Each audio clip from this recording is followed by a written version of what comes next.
Hey y'all, it's CherokeeStarfish, and welcome back to some more Icewind Dale, this time for part 18. So, we have explored almost all of the Burial Isle. We have this little bit up here in the corner that we have yet to explore on the outside, but before we do that, we are going to start delving into some of these Barrows, because we've still got to find our friend Hjollder, who is banished here by a big jerk. Ooh, a barrow white. He's just standing white there. Oh, there's a bunch of them. Ooh, that's not a great opener.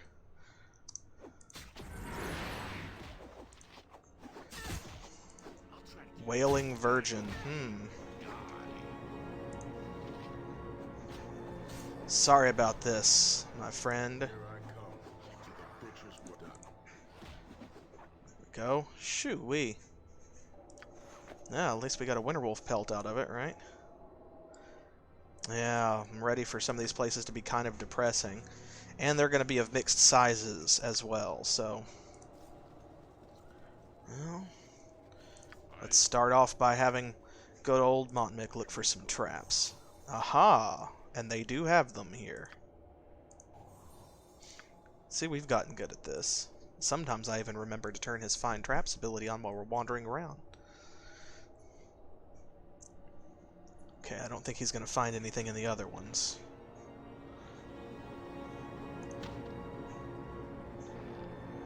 I'm just kind of letting him open them up in case something does go off.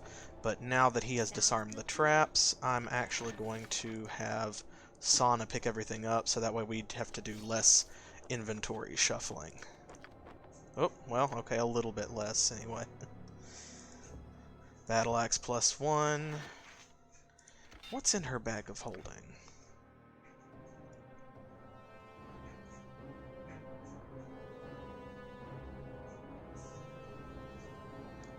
Okay, this is a bunch of stuff it looks like we mostly need to sell, actually.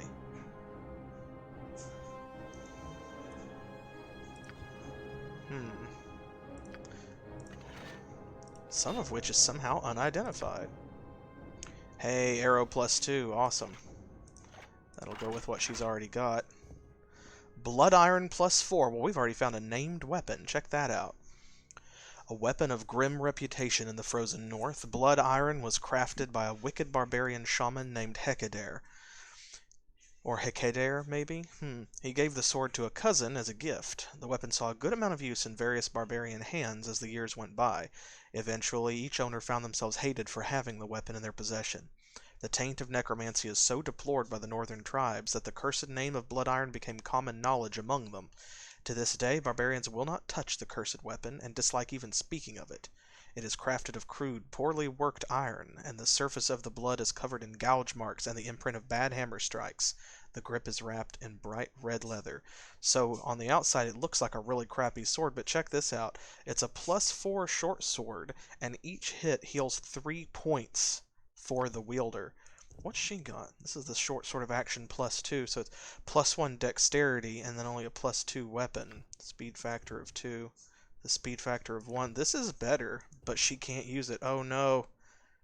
Ah, good aligned characters can't use it. Oh no. Okay, well. Into the bag then. I thought we could replace her backup weapon with that, but... Okay, these can go to Motmic. Chainmail +1. And actually, we have a couple of things here that she needs to identify, and then they can probably go back in the bag. I don't know how they're not identified. Filter of Purification. Sam can take that. Potion of Holy Transference. Mummy's Tea. Don't we have someone who has some Mummy's Tea? Yes, there we go. Nice. Potion of Invulnerability. And a Wand of Fear. Okay. We're not going to use that, but we do like knowing what it is. Into the gem bag. Excellent. She can pick up the last of this stuff. And let's see. Cloak of Displacement. Alright. Very nice. I think, isn't that what she's already... Yeah, that's what she's got on. Is there someone else maybe who could use this? Ah, that cloak is so good, though. Is there anyone else who doesn't have a cape? Ooh, hey! Now that's what I'm talking about. That is a great cloak for a fighter to have. Cloak of Non-Detection. He's got less hit points, and also Astrid's AC is better where she uses a shield. We'll go ahead and give it to Hatheland. Even though I feel like that Cloak of Non-Detection is mostly useless for her. But, no harm done. Alright. Ooh, everybody's all blurry. The whole party's getting like that. Okay. Let's go down this way. We'll try to clear out one section at a time.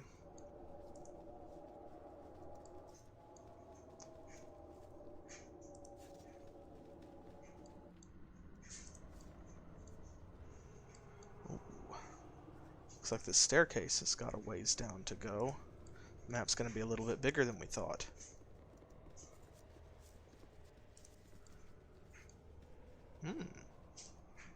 There's some stuff down there, maybe.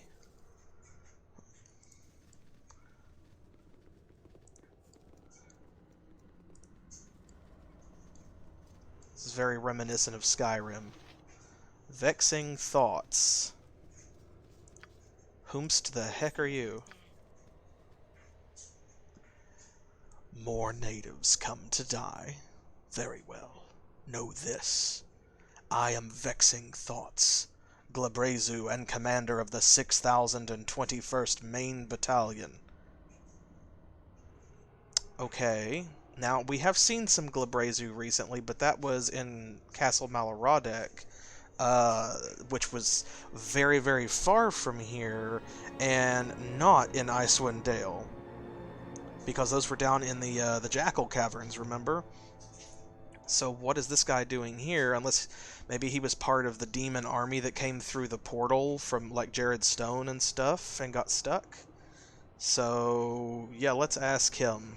What are you doing in a suit of armor? I am not in a suit of armor, you jesting ape. I am this suit of armor.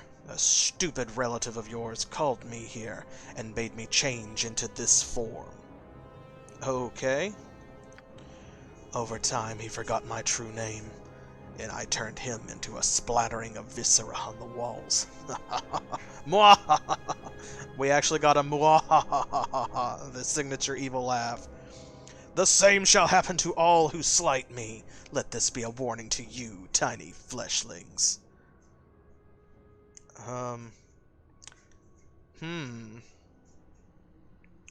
Ooh. Either of these could be fun. Because we could command him, or we could just kind of be like, oh no, I would never dare. Because Glabrezu loved to be flattered.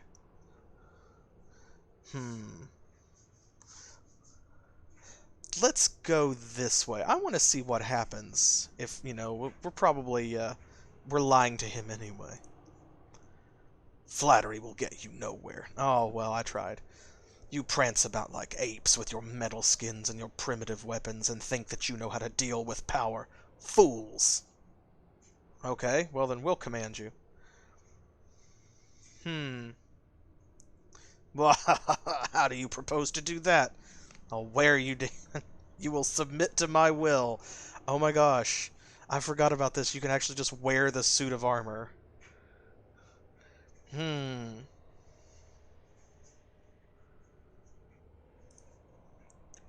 That is your challenge. Very well. I submit to your will. Are you certain you wish to wear me? Not this instant. We'll be back. We need to find that true name first, I think. Oop. What do we got here? A barrow white. Okay. Oh! Oh! Ooh. It's quite a lot of them. Let's get the casters first. Oh man, that Axe of Caged Souls is really coming in handy, hey. Get him. Time to trim this one down to size.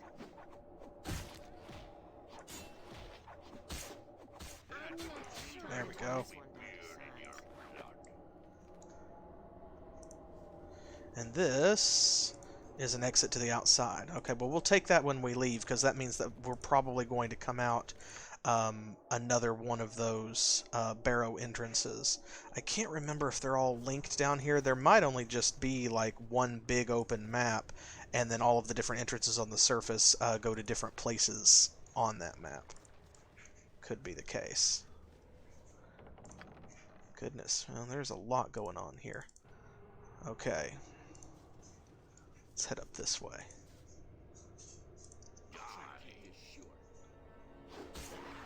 Okay, you start hostile, you get treated hostile.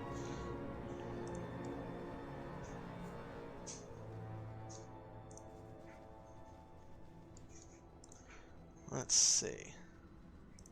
I should have Motmic searching for traps. I'm on it.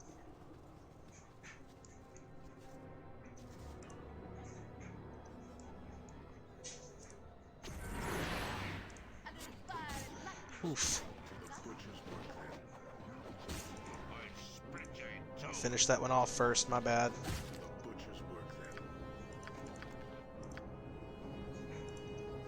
Come on, guys. There we go. I think that they're casting haste on these drowned dead.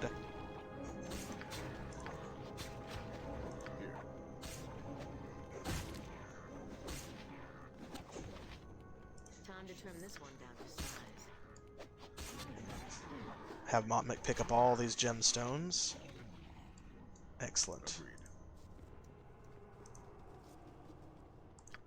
Back to detecting traps. So we know better than to not detect for traps.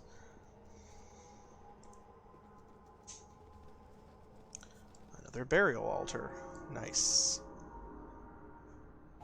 Haha, see? See, we know what we're doing.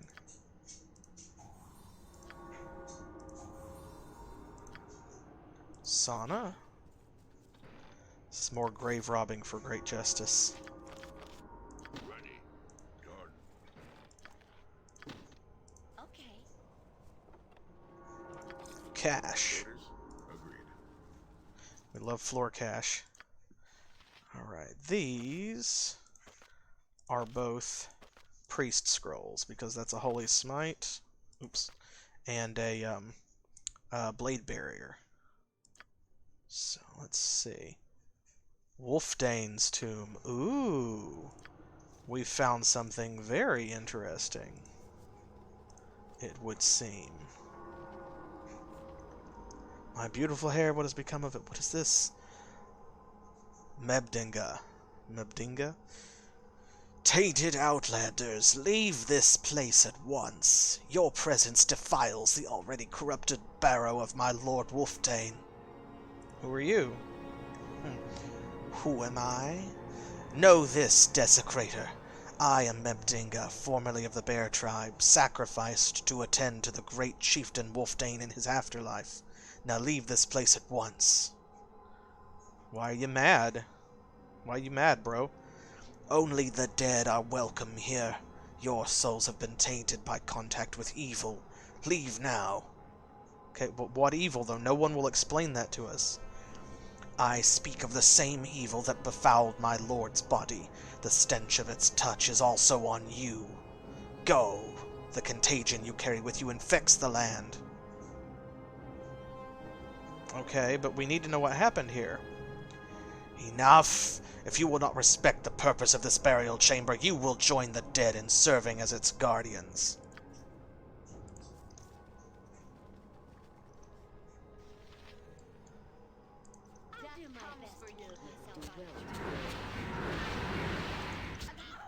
Okay, but, like, we did try to be nice. Again. Here I come, and the hells come with me.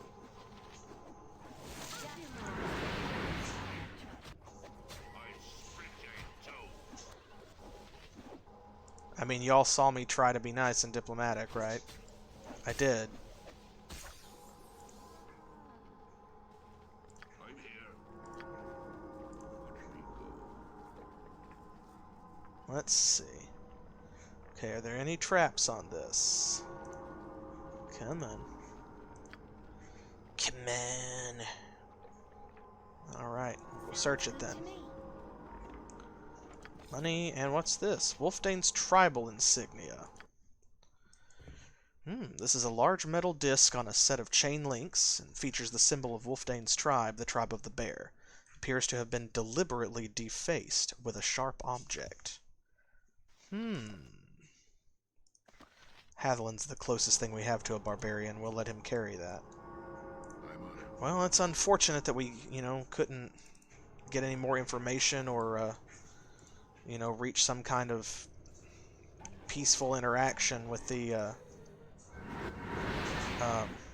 ghosts, but oh well. Time to turn this one down to size.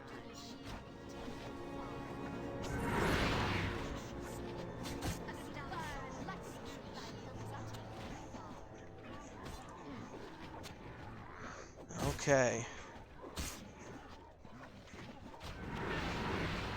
They're mostly casting buff spells, so like while it is important to take them down, they don't seem to be dealing a lot of damage. Thankfully.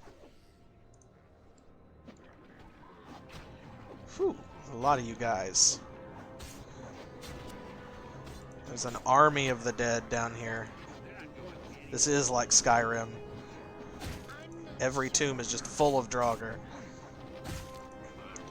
Since these are drowned dead, they technically are Draugr, I guess.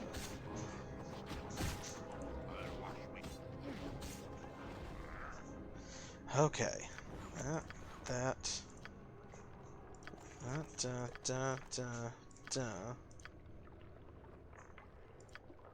on it.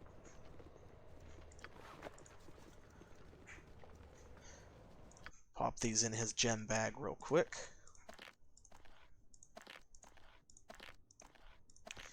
Actually, it might be wise to throw some of these in our bag of holding. That's what we have it for, after all. Man, I hate that we keep trying to be, peaceful about this, and they just keep attacking us. I get that they're mad, I get that the land is tainted, I get that they think that we're cursed, but, like, how can we do anything to help if they won't talk to us?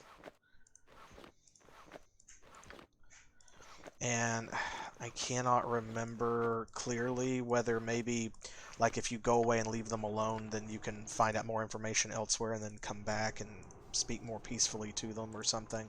I don't think that's the case. But that's mostly because I think that I've done it pretty much this way almost every time that I've played it.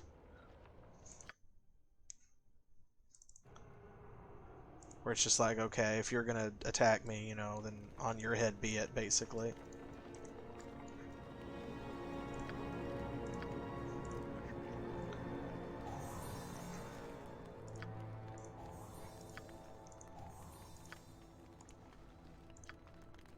We'll see about that. Oh, a Yeti pelt. Our favorite.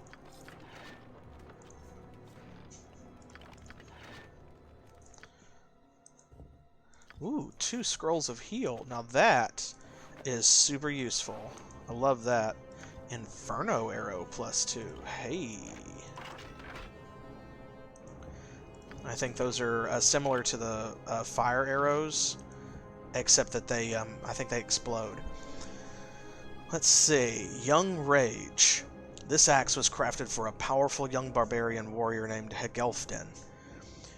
He was born into the tribe of the Elk, and the shamans prophesied that he would be a powerful warrior. Hjollder grew up believing that he was special, important, and somehow better than those around him. Ooh, By the age of 17, Helgelfden was an accomplished warrior. Huge, fast, and cunning, he was more than a match for his kinsman. On a journey into the spine of the world, Helgelfden captured 2 dwarves that he came across in a cave.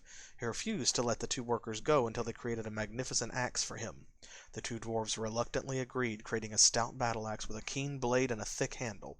When the dwarves asked to be released, Helgelfden denied their request. He wanted to keep them as servants.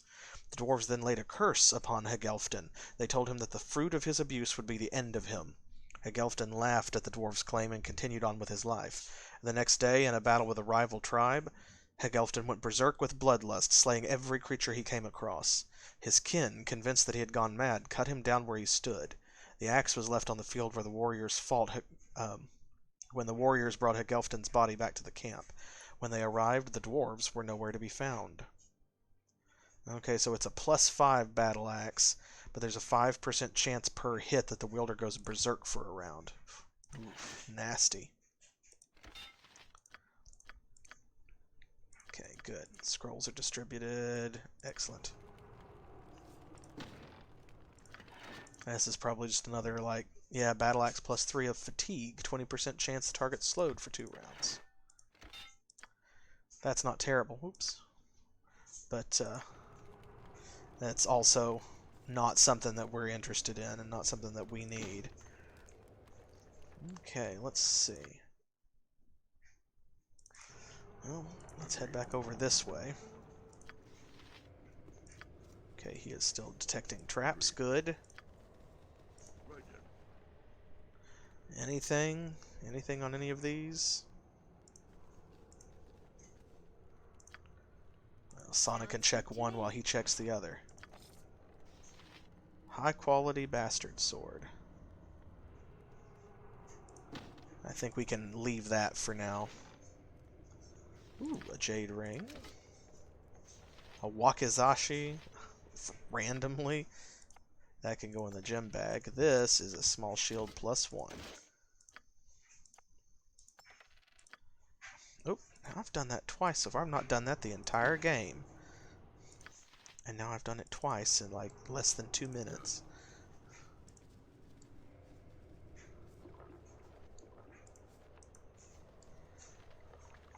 Just flesh this map out here. Okay, that's where we went before, so we've circled around. More drowned dead. Get 'em! I love how the wailing virgins just kind of like show up. They spawn after you start an encounter. Makes me think of the oh, what are they called? The Forsaken Maidens in Shadowbringers in Final Fantasy XIV. The stench of death has drawn them to the battlefield.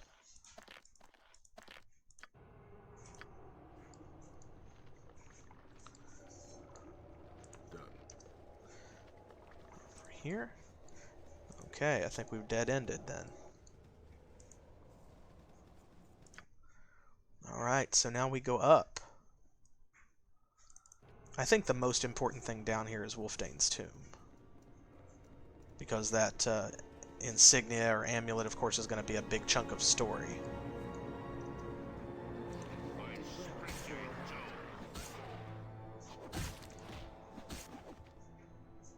Yes?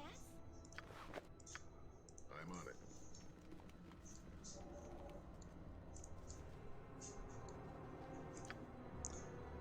Once again, searching for traps.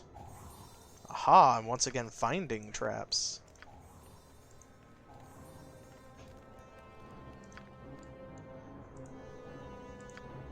Can't remember if we looted that one already. I think that we did because there are broken shields over here, but just to be sure, he can take a look while she takes a look over here.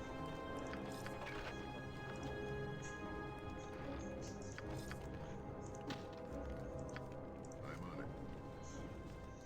Alright. Let's see. Protection from cold can go in the scroll case. Svian's Club. A massive club, this weapon used to belong to the powerful barbarian warrior Svian of the Elk tribe. Svian was a grim man, tall and wiry, who was known throughout the north for his dire disposition and serious manner. In battle, unlike his kin, he rarely became excited or panicked. He simply held his ground and destroyed everyone that came near him. It is said that when Svian was mortally wounded, he simply walked over to a nearby rock and sat down, never indicating that he was suffering. It was several hours before his kinsman realized that he was dead. Metal. Now that's, I think, the best club that we've found in the game. We have people who are proficient with those, of course, but nobody really needs one. These are horn coral.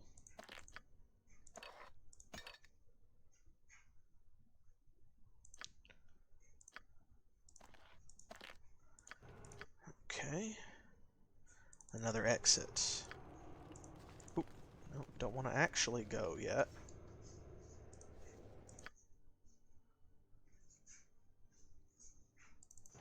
Got a little bit more exploration to do over here. For one thing, we gotta cross this little bridge. We'll do that when we come to it. Okay, and this is the other exit. So there's 4 exits, and there were 4 entrances. So I think that's almost it. We've got a little bit more over here. We've got to go up these steps. So there is a section we have not explored yet, and we're going to do that.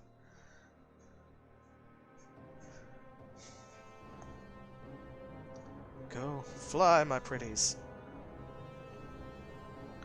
This map is quite a bit bigger than I thought because we came in right here and it didn't zoom all the way out, and so I thought it was going to be a bit smaller. I forgot that they weren't separate, that it's all one map. It has been a while since I've done this, though, so...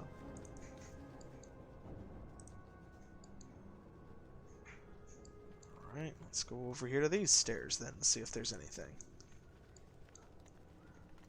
Right up, yeah.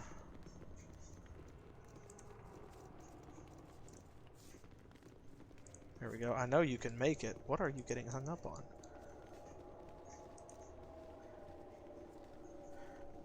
Any of these containers? Here we go. Hey, now. Barrows exit.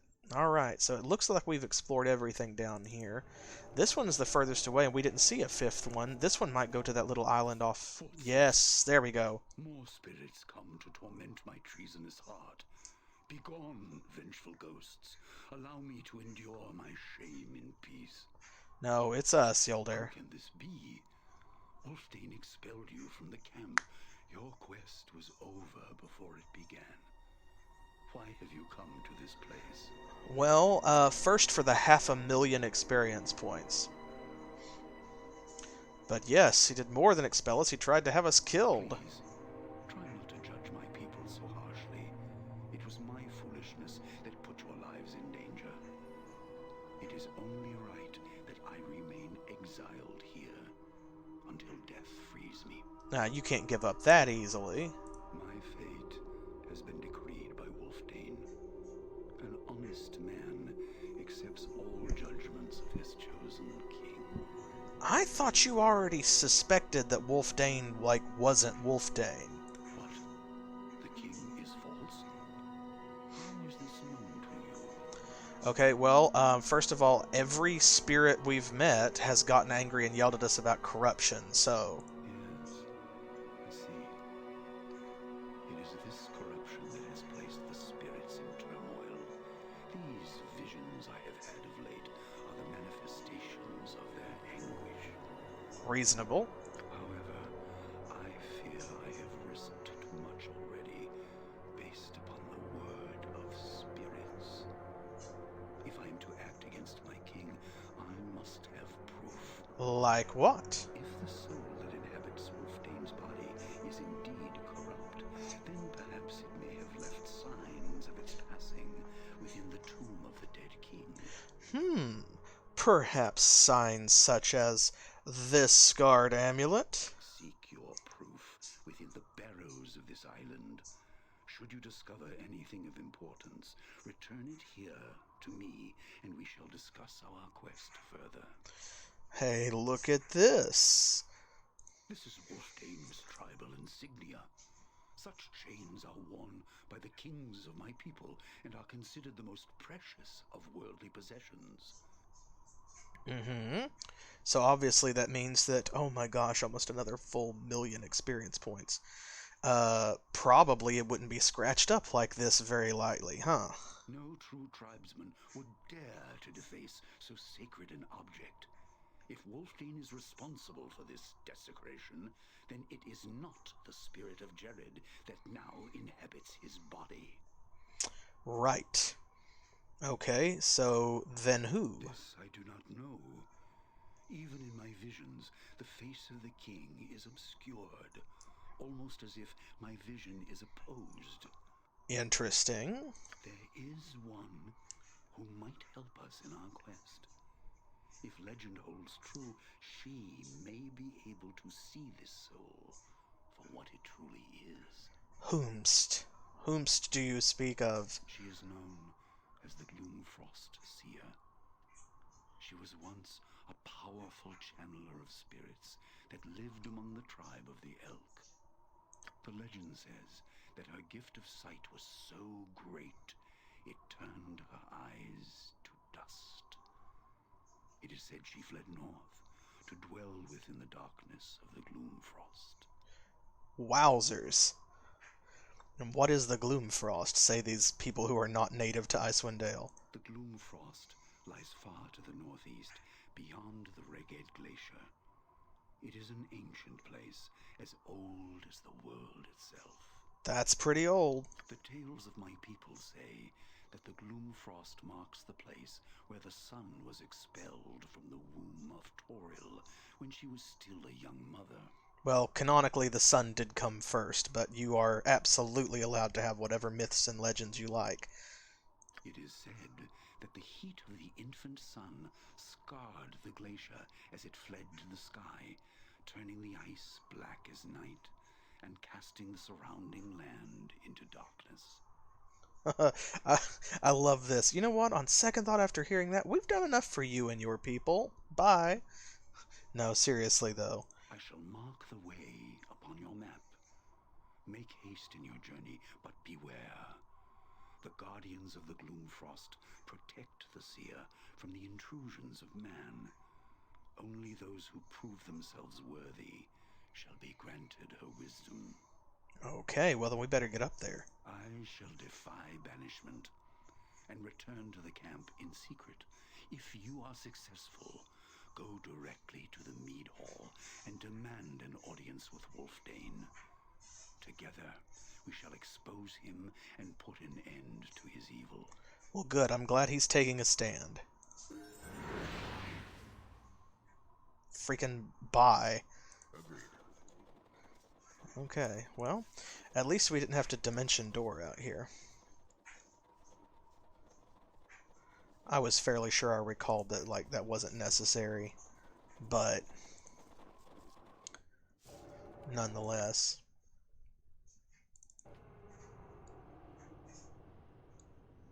Agreed. Oop. Oh, more undead. Great, they respawned. Love that.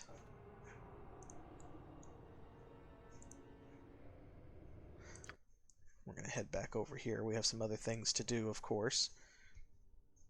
And then we have our choice of which of these lovely barrows we're going to exit through.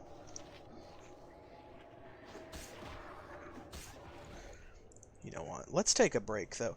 He keeps talking about communing with spirits and things blocking his path and his vision and whatever. You know something we haven't done this whole game?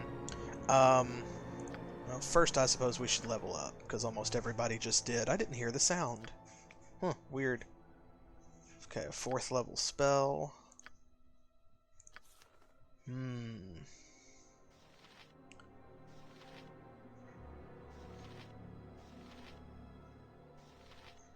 Let's see. Smashing Wave is pretty good.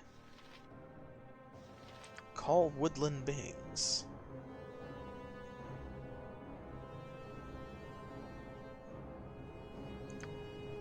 Let's do a Smashing Wave. Astrid. Nice.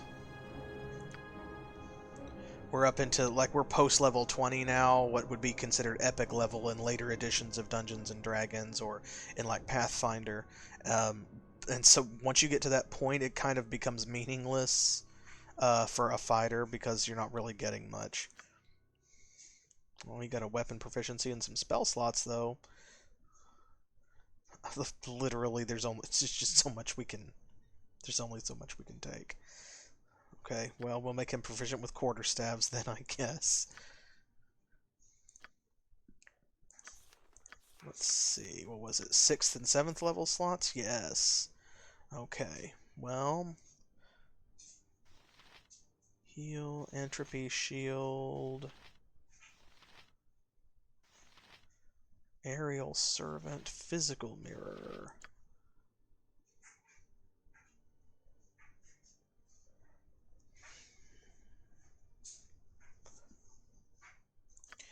We'll grab one of those, I think. And here, let's see, he has 2 regenerations and a holy word. Let's have a greater restoration. Sauna, alright. And she gets 5th and 6th level slots. Wonderful. Let's see, she has 2 disintegrates, a power word silence, and a shades.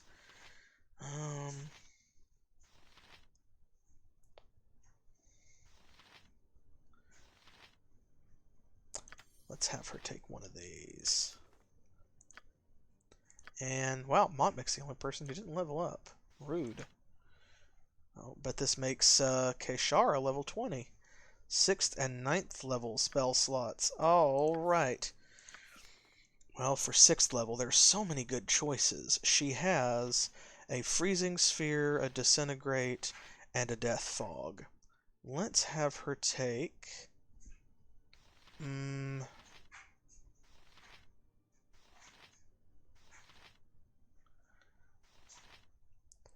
Let's have her take a death spell. And with this new 9th level slot, so she has Meteor Swarm. Energy Drain is very good. Power Word Kill is also pretty good.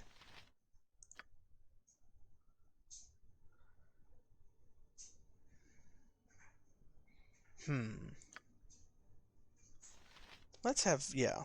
I'm thinking let's have an Energy Drain. And then also, this is what I was about to say. We've had this the entire game, and I keep meaning to use it, and we just haven't yet. It hasn't really come up. And that is this Contact Other Planes spell. I say, let's see what Keishara can find out that maybe Hjollder has not been able to.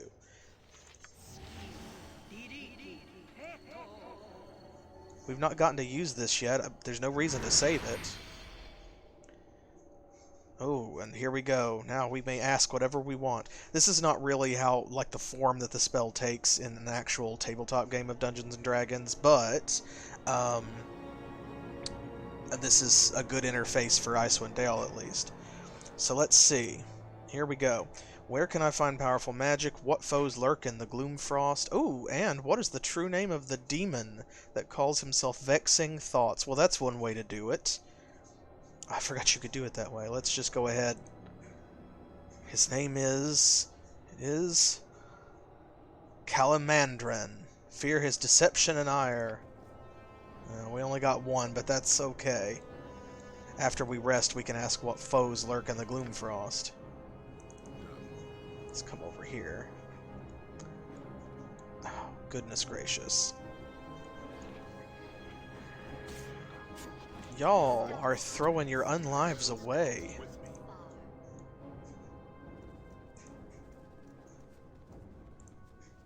Here we go. Well, that was Keishara's spell. Let's have her hassle him.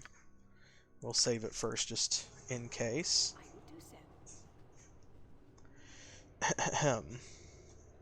Let's see. The ape has returned. Do you wish to enter into my service? No, I wish for you to enter into my service, demon. And how do you propose to do that? Well, I call you forth by the true name of Calamandrin and demand that you submit to my will. What? Ah! Fine, you despicable creature. Wear me now, and when your time comes, I will wear your soul like a prized gem around my neck. No, I don't think so. What I do think is... Sana better identify this. Vexed armor. Ah, this fiery armor is actually a demon manifested into the physical embodiment of infernal defense. The breastplate of the armor bears a malefic face, and the entire assembly looks impossibly wicked and meticulously sculpted. The armor is warm to the touch, and it is obviously supernatural. +2 constitution, 100% cold resistance, firestorm once a day, and it can summon Calamandrin, the Glabrazu who takes the form of the armor. Doing so destroys the armor, but does not harm the wearer. Armor class 1 or -2 versus slashing. Nice. However, the thing is, like, we already have really good armor, so...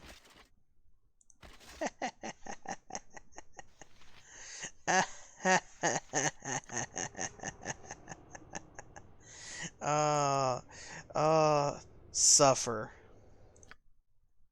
Yep. He's gonna live in that bag. And we are gonna GTFO. This is the nearest exit, so... And it doesn't matter which one we take, of course.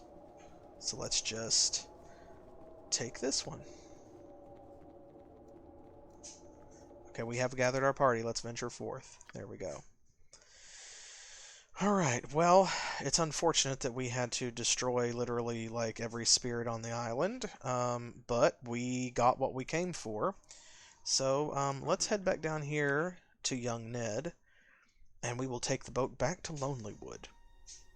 And from there, it's time to go to the Gloomfrost. After a quick rest, of course. Gotta recover our brand new spell slots.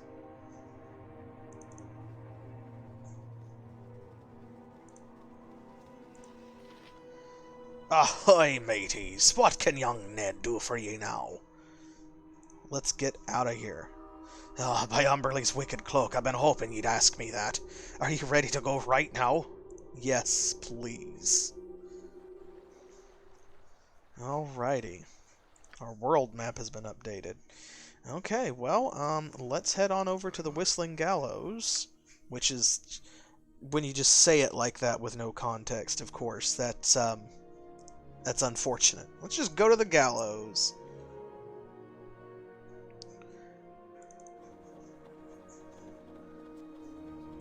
Alright. Let's grab a room for the night.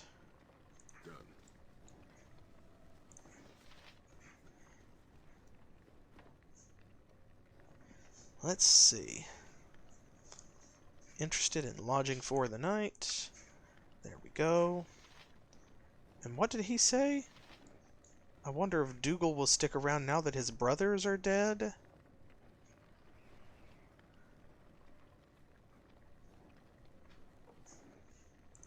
Yeah, and Dougal can join his brothers in that wolf's belly for all I care. Ooh. Looks like we should go talk to those hunters. Hey, now. The trappers over here. Trapper keepers. I'm on it. Sounds like they finally got what was coming to them. You know? Because they were the ones that were, like, hunting irresponsibly. And, you know, that ranger was, like, really unhappy about it, but they wouldn't listen to him. He thought that he'd fallen from grace, basically, and lost his ranger magic, but... Let's have Sana talk to him. Sounds good to me. Just because she's the most charismatic. That bastard. Now Dolan's dead. That simple-minded goon went with me down to the lake last night and a wolf killed him. I don't remember if that's his voice. What bastard? Which bastard? There's so many. We're sitting there, minding our own business, when a wolf comes trotting out of the woods and runs right up to us. My brother, that stupid knothead, he didn't even realize what was happening. He tried to pet it. Moron. He leaps up on Dolan, starts biting his face off. I didn't even know what the hell to do. Next thing I know, Dolan's dead, and the same thing's coming from me. I reach for my dagger and start stabbing the damn thing, but my blade just kept bouncing off it. Tell you the beasts weren't natural. It was lucky I got away alive. Okay. Well. It was magical then? I think Emmerich's been summoning wolves to kill me and my brothers. You know what else I think? I think Emmerich and his little wolfy friend is dead the next time I see him. Mark my words. Okay, well, we need to go talk to Emmerich because we know he got attacked by the wolf also.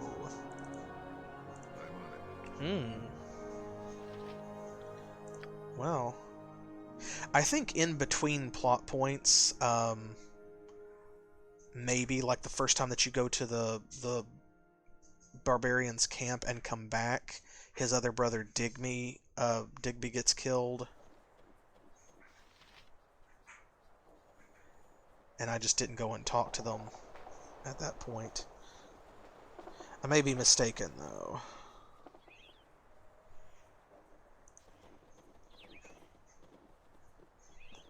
Come on. Go on inside. Alright. And we are going to let Hatheland talk to him. I'm on it. Ready. Back again, eh? What can I do for you this time? Maybe you could answer a few questions. What do you want to know? What can you tell us about the recent murders in town? Yeah. So, I'm not sure if those two are linked. Oh God. But anyway, yeah. So we talked to the brothers. Interesting. I heard Dougal went to see Kieran this morning about purchasing an enchanted blade. So you think he's planning to go after the beast himself?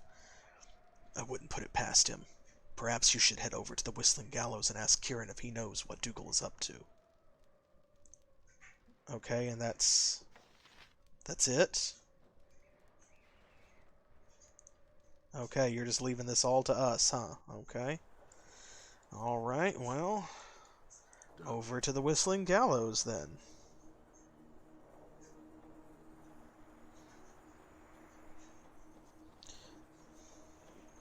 Kieran was talking about it, so...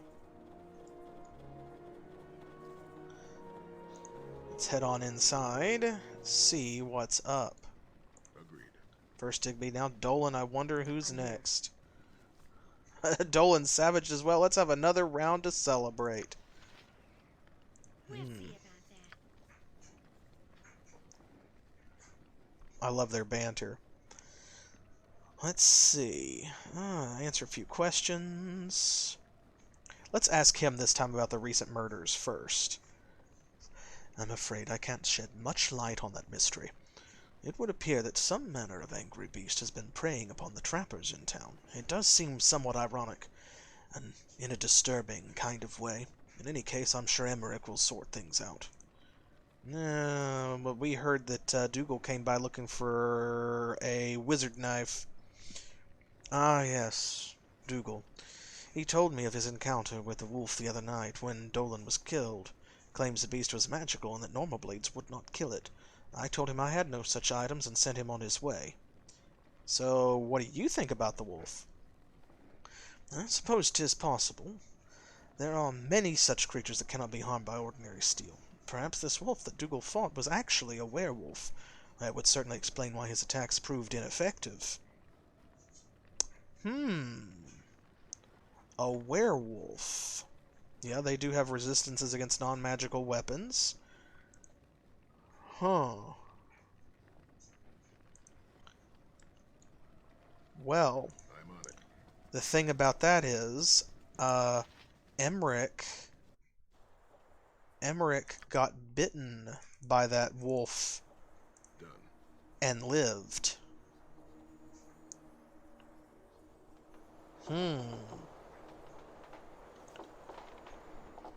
Yes, indeed. He got bitten by that first wolf that he talked about, and thought it was a divine punishment or what have you, and he managed to fight it off and lived.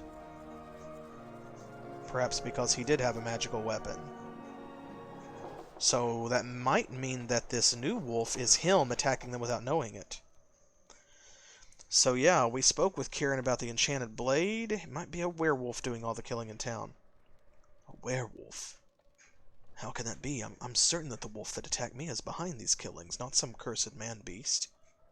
Yeah, how do you know that what attacked you wasn't a werewolf? I suppose it's possible. It is said such creatures possess the ability to take the shape of both man and beast, but I was wounded in the attack. If the creature was indeed a werewolf, wouldn't it have passed its curse on to me? Oh, yeah, what do you remember about the last few nights? Oh, by the gods. The nightmares. I've been plagued by the same horrible nightmares every night since the attack. I thought they were merely dreams sent to me by the Forest Father to remind me of my transgressions. In the morning, I awake drenched in sweat with the bloody images of violence still lingering in my brain. Oh, merciful powers, it's true. What have I done? What have I become? Well, oh, it's okay, so we just know, then, for sure. Without any testing or anything, we're fine. I was going to take a sample, send it off to the labs, see what happened, but this is good enough, I guess. Honestly, if you can get the curse under control, you're probably fine, because those losers were, abusing the forest anyway. So, actually, you were complaining about not being able to stop them. If you've stopped them, Sylvanas is probably happy with you again. Okay, let's see. So, tough luck. We don't care as long as you don't bother us. We can just attack him. We can call him a murdering monster. Or, obviously we're going to try and help him. He's a sympathetic character. Help me. I'm a werewolf and a murderer. What makes you think I deserve your help? Please. Leave me. I need to be alone.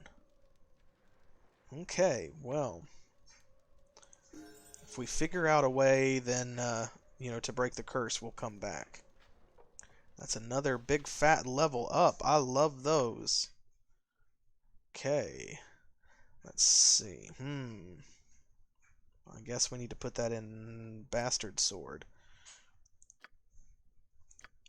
And he gets a priest spell, first level. We'll just make that a Cure Light Wounds, I think. Actually, no, we'll give him a Sun Scorch. Why not? I'll give him an attack spell. Yeah, there you go. He's not bad. He just morphs that way. But honestly, that's true. So the curse is a little complicated. Lycanthropy was a little complicated back in older editions of D&D. It still has a lot of weight and context to it in current editions, but in older ones, it was like, even if you didn't know about the curse, you would slowly be... I think the justification is that you would be driven to kind of lean into it and perform chaotic evil actions or what have you over time, and it would make you chaotic evil even when you weren't changed or even when it wasn't a full moon or whatever. Which is, of course, BS. Like, werewolves shouldn't be evil in the first place. There's a lot of nasty context to that and how that myth developed, but we'll save that for somebody else's stream or something. Let's see. Spear, halberd, longsword, short sword. She's got pretty much everything. Longbow, shortbow, two-handed weapon, single weapon. I guess we can give her bastard sword too. Why not? Yeah, like werebears just randomly being lawful good. Or I think, what is it? There's another one. Wereboars, maybe? Or like chaotic good? Which is hysterical. So, if you're a wolf, you're screwed, even though wolves are actually like way more noble and sensible and intelligent than bears are. And certainly than wild boars, because if you find a giant angry pig in the forest, I guarantee it's probably going to attack you and try to kill you. I mean, that's an interesting way to interpret that. So if you lose control and go on a rampage, like, what is a lawful good rampage? You go full bear and like go sniffing around your neighbors' houses, trying to get them to like force them to improve the infrastructure in the middle of the night or something. I'm not sure. Let's see, level 1. She still doesn't have a whole lot of these spells. Gloomfrost. I don't know what that... It might be dark, I think. Let's take an Infravision spell. And she's got one of each of these. Let's have another Prismatic Spray. Oh, and Motmic finally leveled up. But yeah, that is a funny thought, actually. A lawful good rampage. Like, what does that look like? Yeah, like just going around and like very aggressively performing community service. Okay. Well. Done. Okay, first things first. Who could help us? Maybe the local priest, perhaps? And Kieran might know something since he's a mage.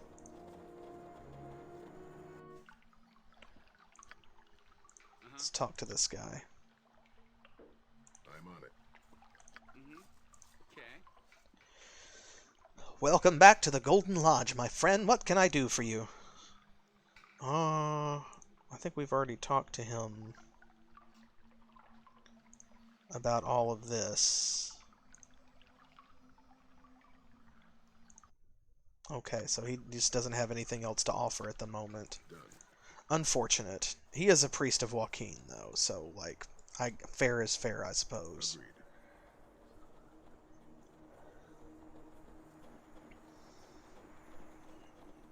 Let's talk to Kieran, and then we can even go back and we'll talk to Dougal as well, just because you never know.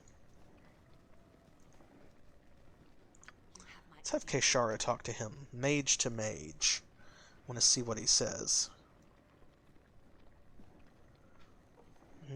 Answer a few questions.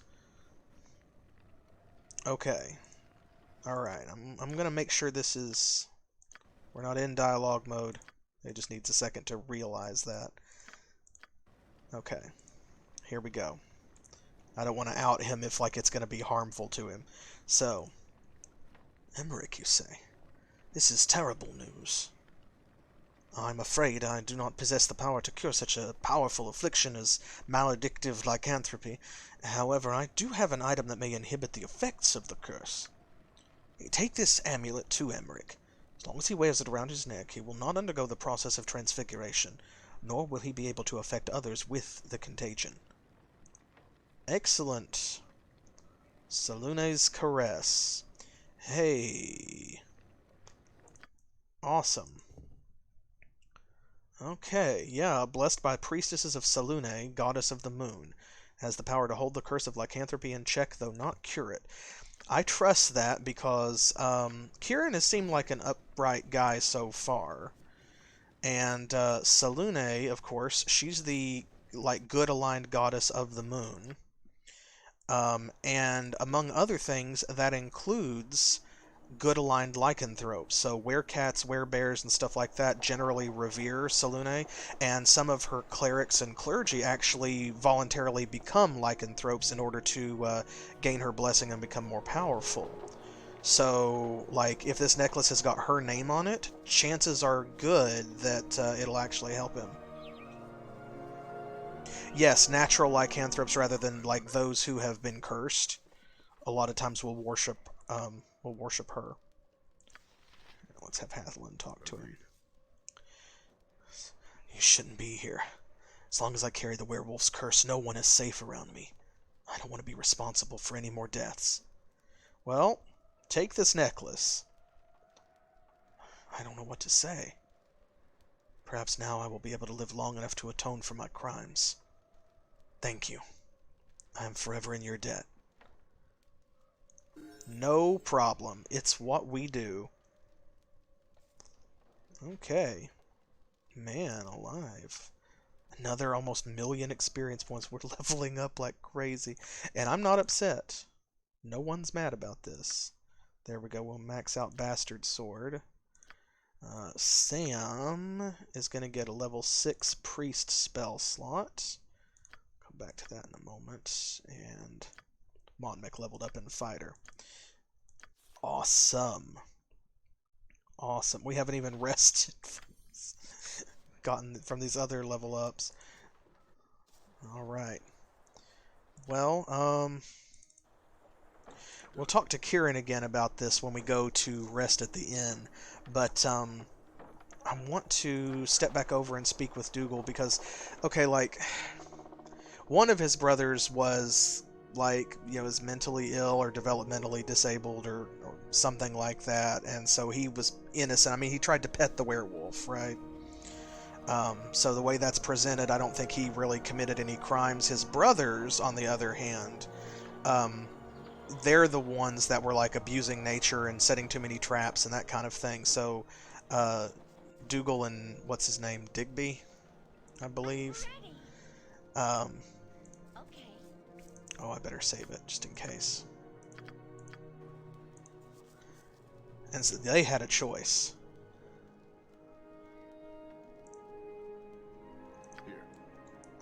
Okay, so he's not going to say anything else. Alright, well,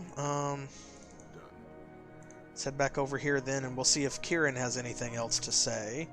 And then we can spend the night and rest, and we'll move these things right along.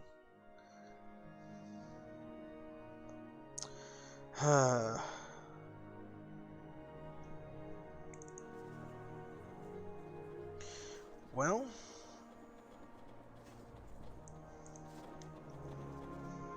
I'm guessing the Gloom Frost, if I remember correctly, is probably where we're going to find Murdaw's rose as well. Oop, phooey. Okay. Well, look at me. There we go. If I could hit the right buttons, we might be able to play this game. Okay, well, here's hoping that that's the end of it.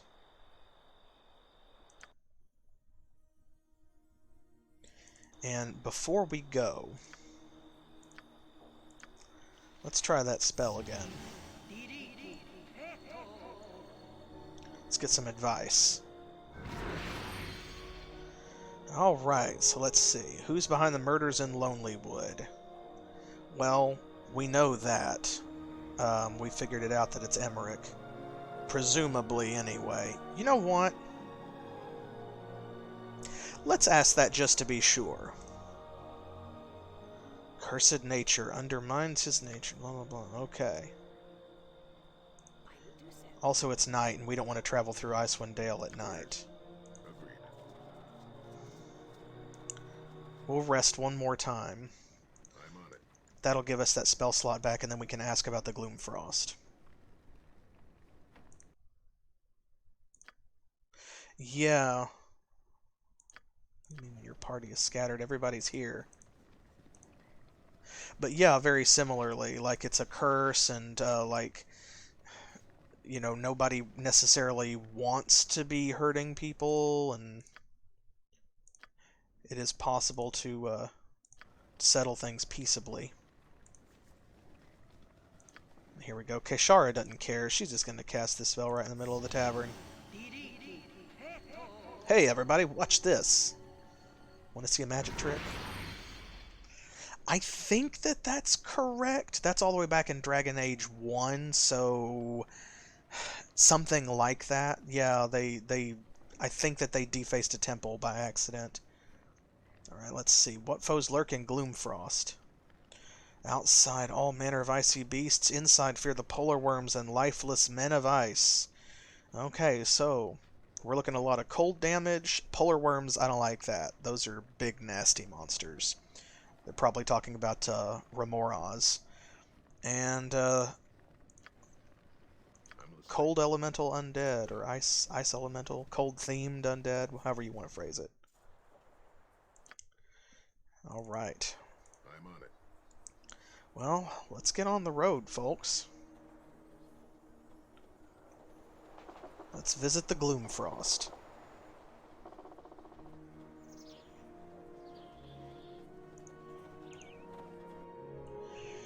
Whew. Look at that.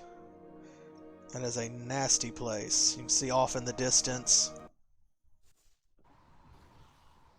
Took 3 days and 8 hours. Oh my goodness gracious. Well, they're going to be very tired then, I assume. So, before we do literally anything, let's get attacked by snow trolls, I guess. Here I come. The hells come with me. Here I come. Yes, yes, yes.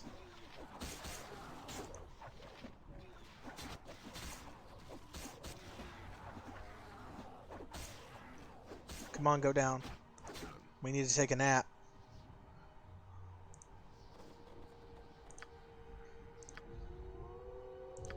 Here.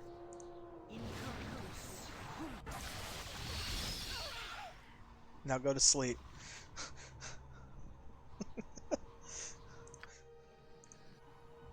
Oh my gosh.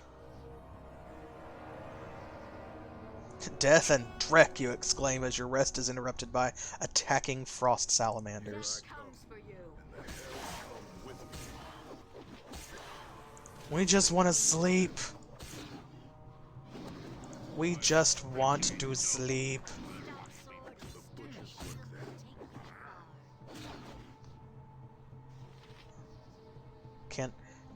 Can I live?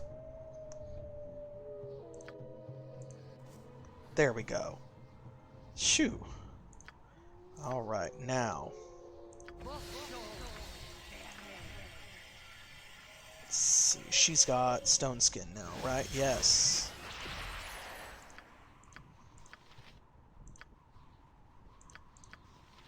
Oh, there we go. Oops. Now let's get a mind blank on there. Set it.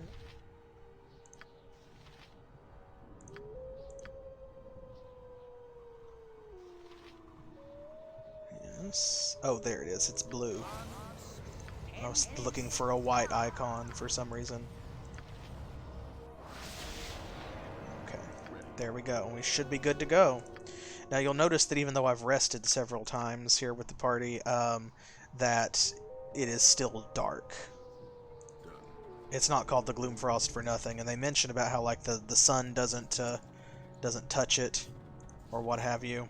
So yeah, it's very much like the North Pole here on Earth, where you know, only certain parts of it get sun at certain times of the year and so on.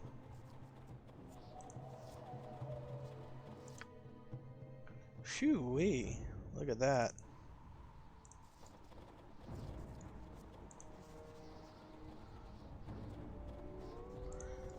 Okay. Now's where it starts to branch off into paths. Ooh, frost salamanders again. It's alright. We've fought with plenty of your kind. Ooh, a flanking maneuver.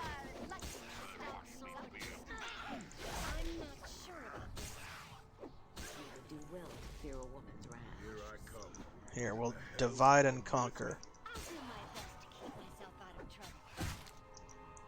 Okay, goodness gracious. But that taught us that this just goes around in kind of a circle. Ooh, a camp. Can we tell anything about it? Hatheland, you're a ranger. Thick blanket of ice and snow covers this long-abandoned dog sled. Makeshift shelter appears to have been fashioned from parts of dismantled sleds lashed together with rope and straps of leather. Or strips of leather.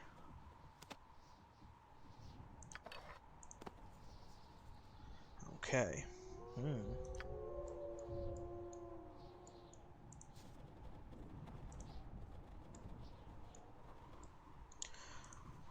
More of you guys. Get them. Death comes for you.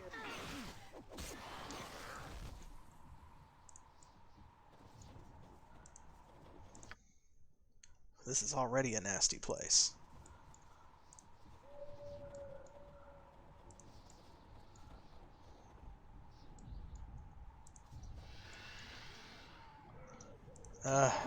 You guys. This frost salamanders I don't much mind, honestly. But the snow trolls are a pain because of course you have to kill them twice.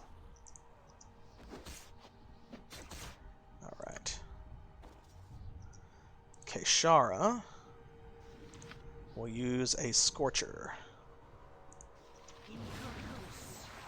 That should get all three of them in a line. There we go. Excellent. You and your piddly experience points go to the grave.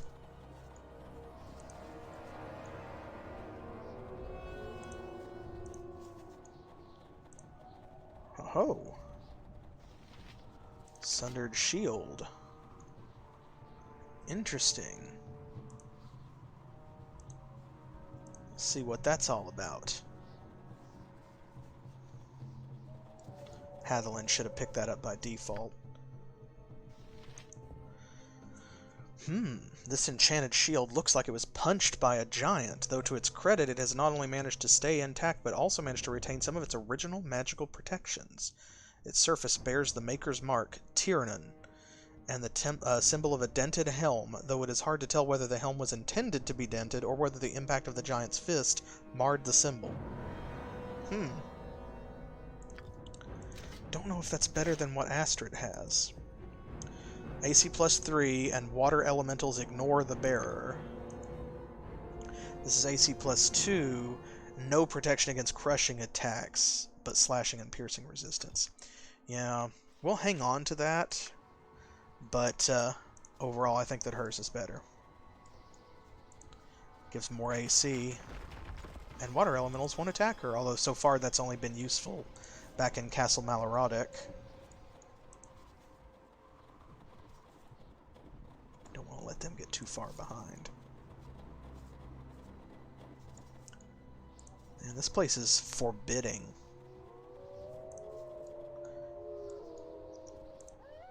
Winter wolves, that's what's making all those noises.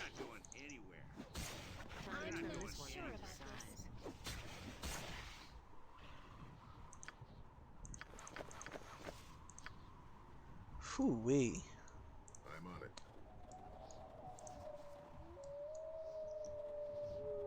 Oh. Well.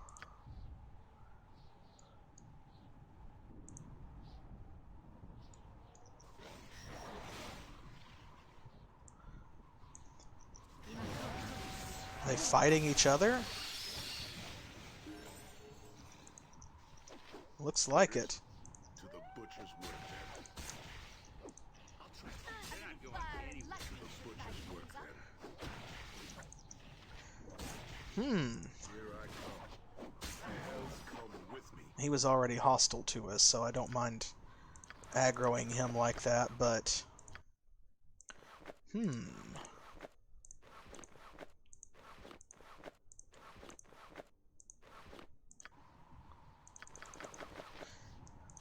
Wasn't expecting to see them fighting each other. Usually winter wolves and frost giants are buddies. Although, to be fair, that is generally because, like, they share evil plans. It's a dead frost giant.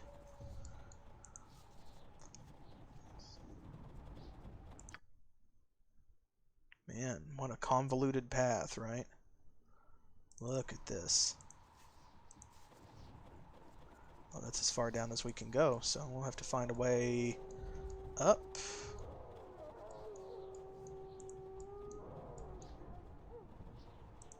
Over here, perhaps? Can we get there? Can we pass underneath, I think, or go around? We can go up. Okay, that little thing right there is a ramp. You almost wouldn't notice if it wasn't for being able to just click there and let them do their own pathfinding.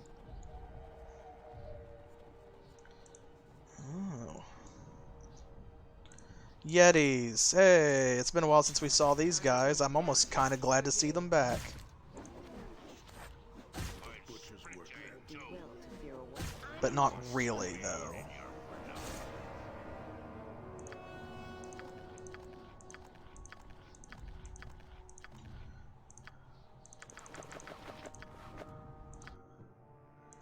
Let's stuff all this in our bag of holding.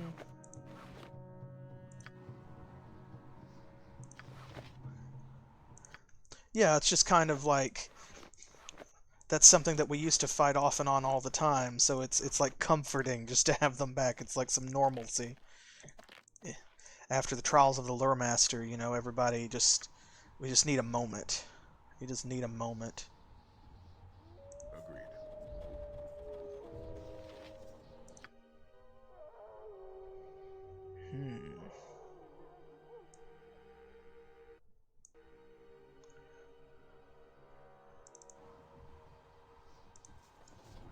Not sure which way we want to go, like, long term. I think this one looks more like it dead ends. Let's head that way first. Yeah, okay, it does. Oh man, look at those spikes. Nasty. You nasty. Alright, back this way then. Phew. Man, I would hate to come camping out here, wouldn't y'all?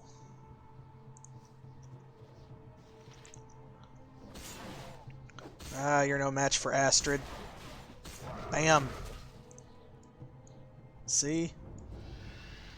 Whoa, did you see that?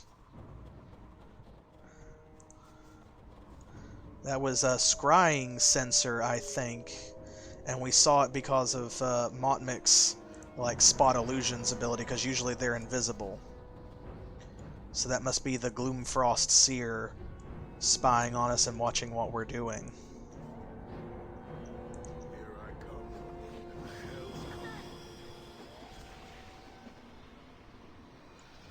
Whew. Hopefully that also means that we're getting close, though. She's watching our every move. But that means that she was, you know, actually as powerful as we were led to believe, perhaps. We did come here because we were looking for a strong diviner. I'm not going to complain when we find one.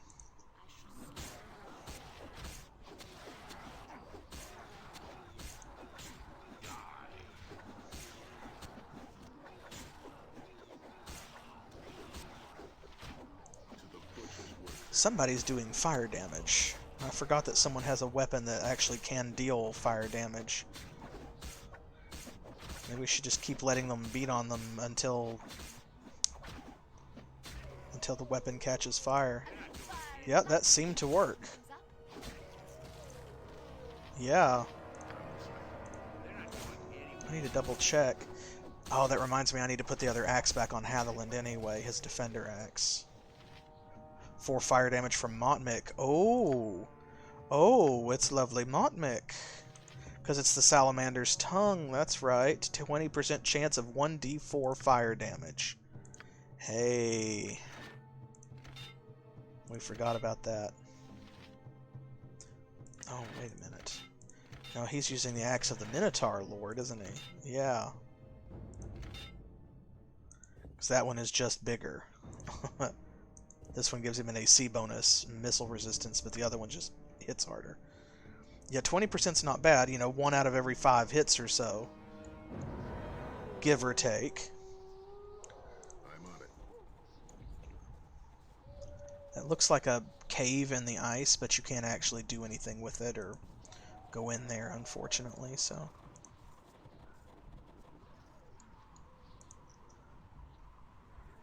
Oh, Lord. To the butcher's work then.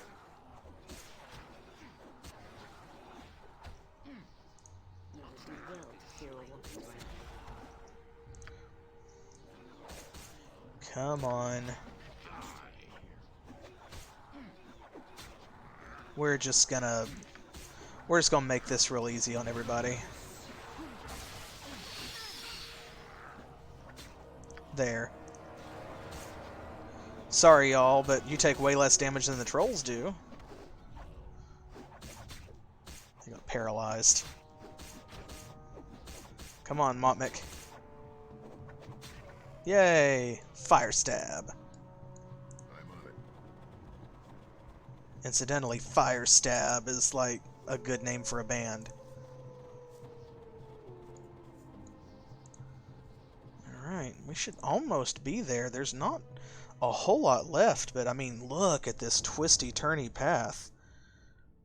Honestly, I mean, we've been kind of railroaded in that there's actually not a lot of different places to go and explore. There really is only one direction to travel, because all of these places that look like they give you a choice, they just loop around and connect back. But it still is a cool looking map. I love the aesthetic of it, where it makes an, like, what would otherwise be a featureless, icy wasteland feel really interesting, with the different textures and also like just the constant darkness in the background and stuff like that. Oh, there's another one of those creepy scrying sensors. And some frost salamanders. They didn't last long. This is another one of those, see, where I'm pretty sure that it's gonna... well, maybe not. This one might actually diverge a little bit. There's nothing up there to go back for. Yeah, we can't go that way. Well, we can't really go any further this way either. That's just a spike.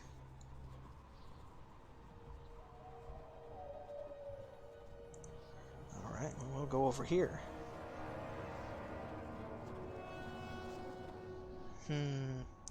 Okay, more Yetis. Are you ready for Yeti? Stout sword and sturdy shield can take you far. I'm gonna pick up all of their Yeti garbage. Oh, somewhere in all of that, Keishara leveled up. Now, that just goes to show you experience points are the real treasure. Oh man, and because she just hit level like 21, her saves. 7th and 8th level slots. Okay, well. Maybe we should try the 7 Eyes spell. We got that for free.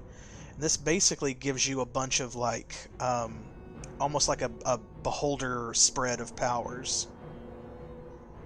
We're not ready for the Yeti. That sounds like vaguely threatening in a way I'm not sure I'm comfortable with.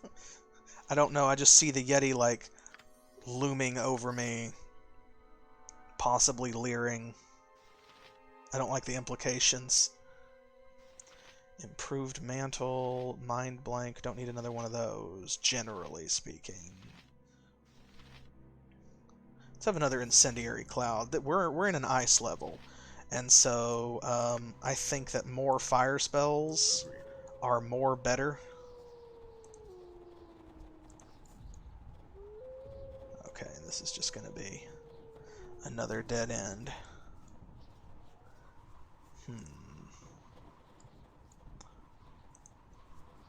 We're getting close, folks. Because, I mean, look here, this is just... we're literally on the tip of the iceberg. It's just the tip of the iceberg. I'm sorry. I'll go sit in the corner and think about what I've done.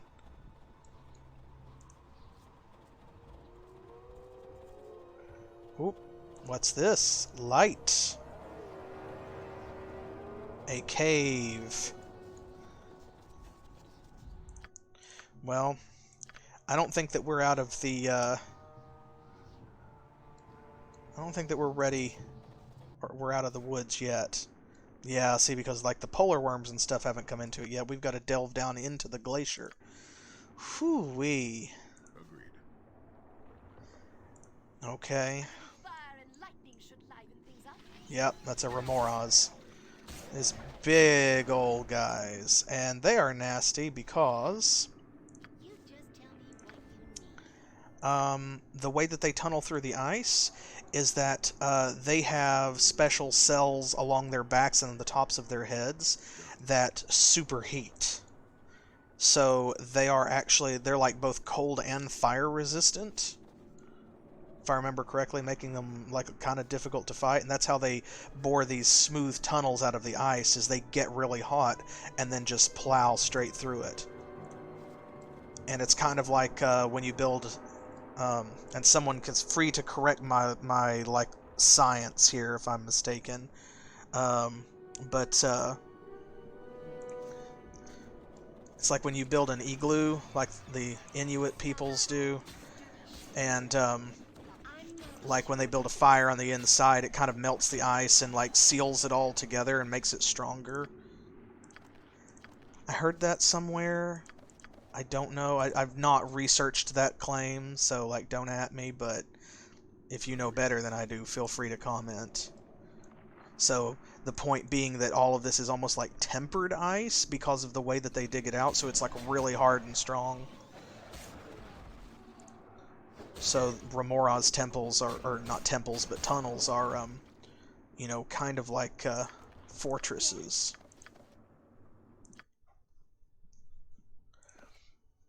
Yeah, no, the heated body part I'm sure about.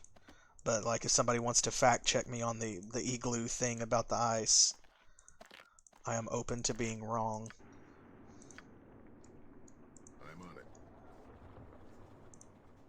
Ah, see, a hole has been melted through the ice here. As you gaze into its depths, you can see no bottom. Many such holes fill these caverns. It's really pretty. Ooh, these are the frozen remains of some creature. You have no idea what. Indeed.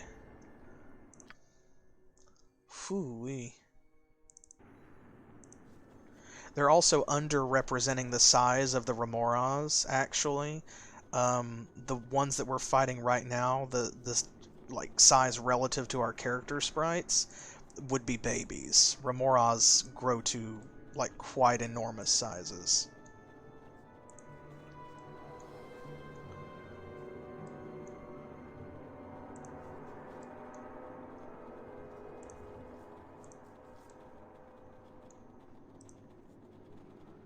Ooh, there's another one.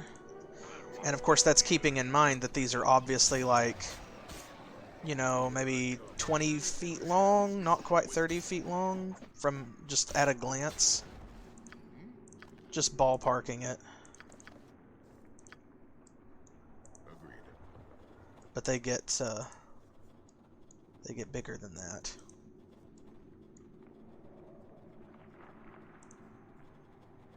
Right. Yeah, that's what I'm talking about. So this hole opens up into another tunnel. It's much too small for you to enter, though. But yeah, no, it insulates from the outside, and then the heat on the inside like melts the interior ice layer, but then it's like constantly melting and refreezing because of contact with the next layer of ice that's still cold. And so it forms like a tempered ice, almost like tempered glass, that's like stronger and tougher and has a slightly different chemical structure, I think. Like I said, I may be wrong about that. I know my glass. I know less about ice. Ooh, this is a cache of Remora's eggs. I don't think that there's anything we can do about that, though. Ready. Done.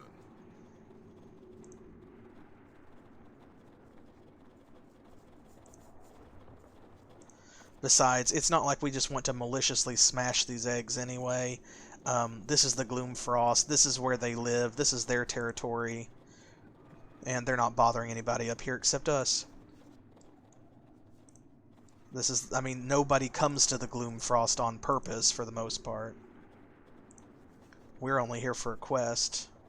So if this was a civilized area in the middle of Icewind Dale, yeah, you know, that would be our civic duty kind of thing, but this is their natural environment. We're the invaders. We're just going to leave them alone.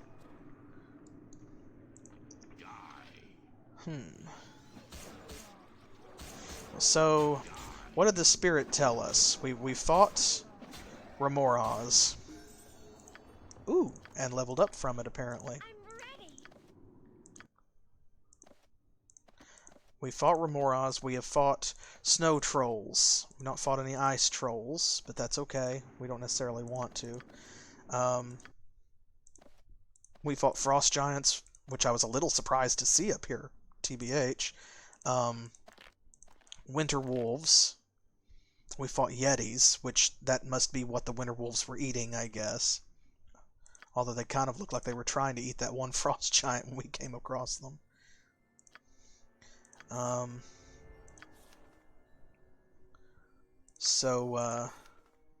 she doesn't know any level 8 spells. I wasn't sure she'd get level 8 spell slots, honestly. So what we haven't come across yet is any icy undead. The frozen dead. Oh, I love these ice structures. This is so pretty. Honestly, this is one of my favorite levels in the game. I'm a sucker for, like, ice levels anyway, but this is a really, like, beautifully done ice level.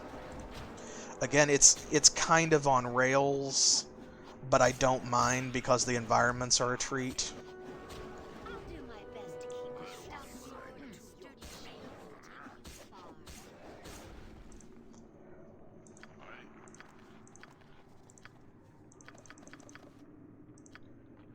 If you just zoom out and look at it, you know, you can see even the curves are very organic, and these big ice crystals and stuff are just really pretty to look at.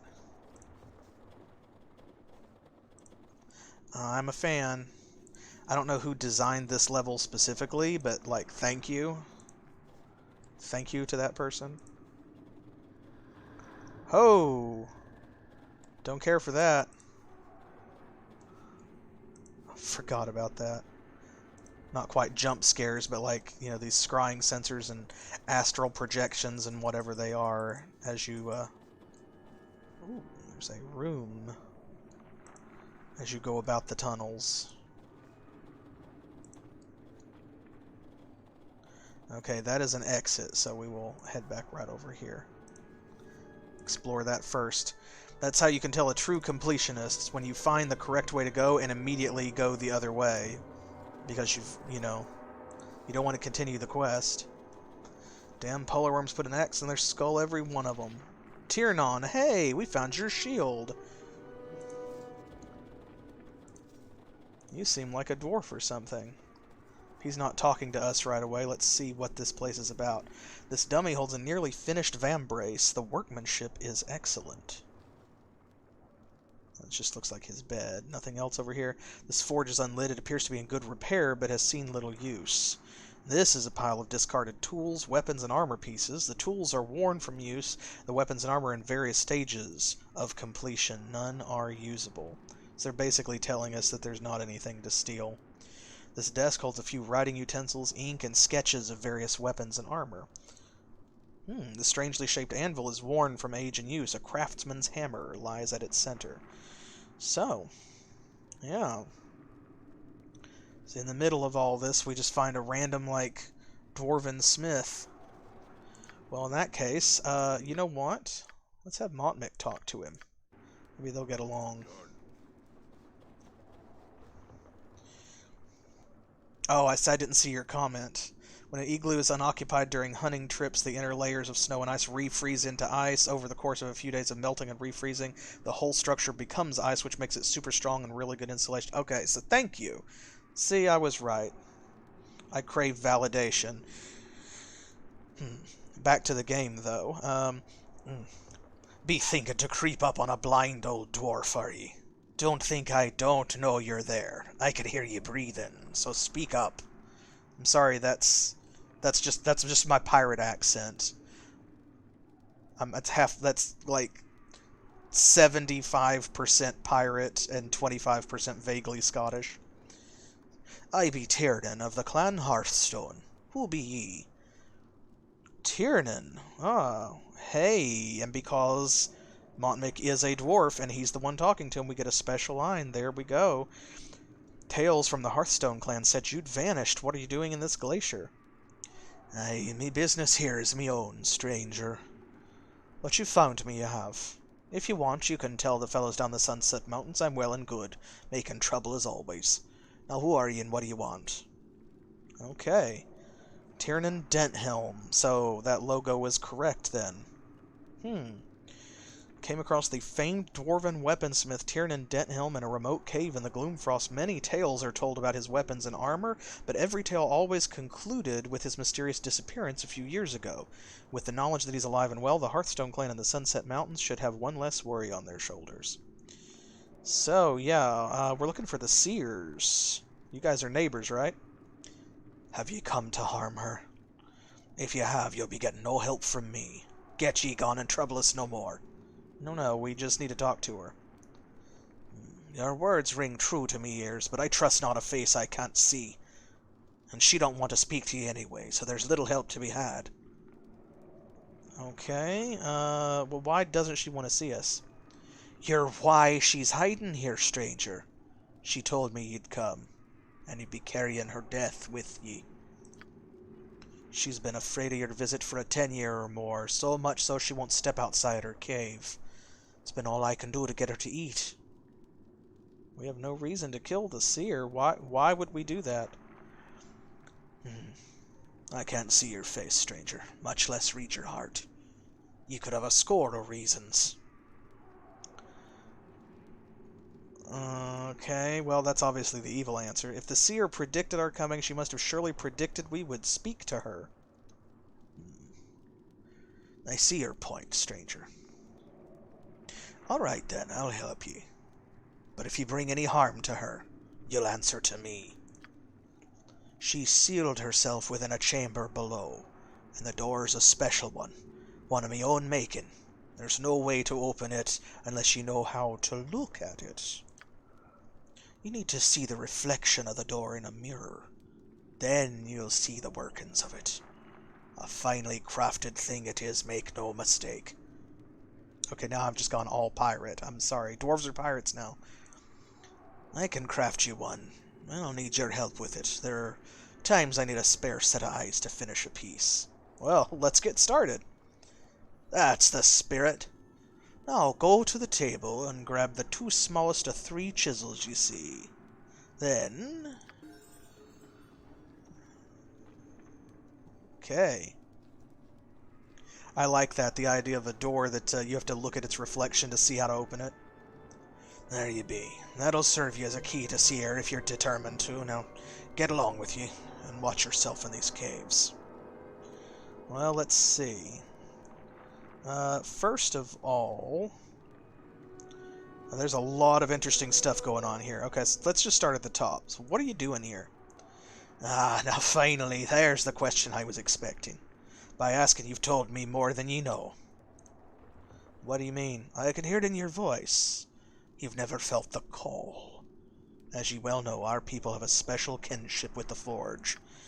There comes a time in our life when we feel the Forge's pull, and we are guided to craft an item of such quality, such strength, that it takes a part of ourselves. And if you've not read the original Icewind Dale trilogy, R.A. Salvatore writes about that. Bruenor Battlehammer, that's how he crafts Aegis, or Aegis Fang, for Wulfgar the Barbarian. It's that peak craftsmanship where a dwarf makes something so awesome and so great and amazing that they know they'll never, like, craft anything as good as that ever again. And a lot of dwarves, it's the last thing they ever make, because knowing that you can never reach that height of craftsmanship again, it depresses them so much that they just give up the forge. The price is we will never forge another thing greater. 'Tis the way of our people. See, there you go. And that's why you're here. Doesn't look like a good place to mine for metal. The call of the forge led you to the Gloomfrost. Okay, well, he might not be making something metal, so let's just ask him this. I never felt the call of iron or steel or mithril or silver. All these things sleep beneath the earth, but in the Gloomfrost, I found the material I was to forge. Ice. Well, why would you forge ice into a weapon? Ice, it is water, sky, stone, all in one. It'll be like forging the howling wind, the cold of winter, and the sky itself into a weapon. Can you feel the chill? It's the ice of the gloom frost, asking to be worked, needing to be worked slowly, carefully, with pick and chisel, with a slow flame and a craftsman's blade. And so that's why I came here, bringing me forge and all me tools.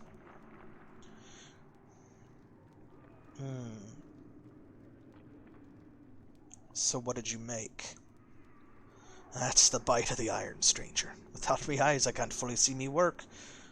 So I labored here with 2 hands and nothing to work on.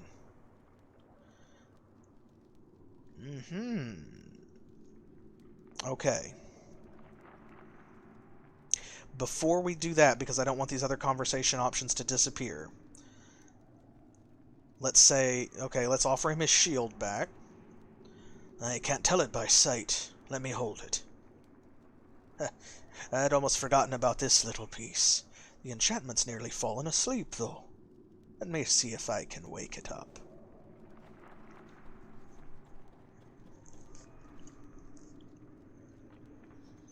I like that terminology, too. There you are. It's breathing steady as a winter's snow now. Shouldn't be any more trouble. Alright, well, we'll check that out. Wait. You have something else of mine. You do. That sword you're carrying, the one that looks like it's been dredged from the Denishire. Where'd you come by it? Oh, I forgot about this. Ionin's blade? We got it from a fisherman in East Haven. Also, he says the one that looks like it's been dredged from the Denishire, but he can't see it. I'm not sure if that's a typo or what. Well, it wasn't meant for you, it wasn't. Must have been some fool that gave it to you. Its singing's off. Oh, so you made this? Aye, long ago I may have, for some poor fool that thought he'd take all the Faerun on his shoulders. Damn thing singing is making me ears bleed. Hand it over. Okay? Damnable metal. Well, curses at me, will ye?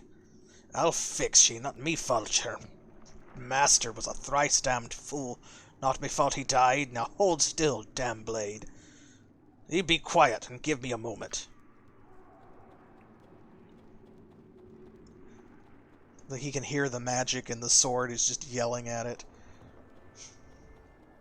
So he gets another upgrade here. Last time I give a blade a woman's temperament. Oh, really? There, the lass is all better now. Just needed a little comfort in hand to smooth out the rough edges. Keep her close, and she'll watch out for ye. Well, we will wield it with pride and honor. That's what I'm afraid of, stranger. That's what the last one who held her did. Best she be gone now. Oh, can you sell us anything? Winter King's Plate. Armor is crafted from the hide of the most powerful polar worm in Icewind Dale, known by the natives as Winter King. Hide of the creature is extremely thick and tough, but surprisingly light. It's very unusual in its appearance, colored white with blue accents. Yep. Cold and fire resistance. AC 3. Not bad. Not bad. Do you have any other unique items? Oh, Frostbrand, Scimitar plus 3.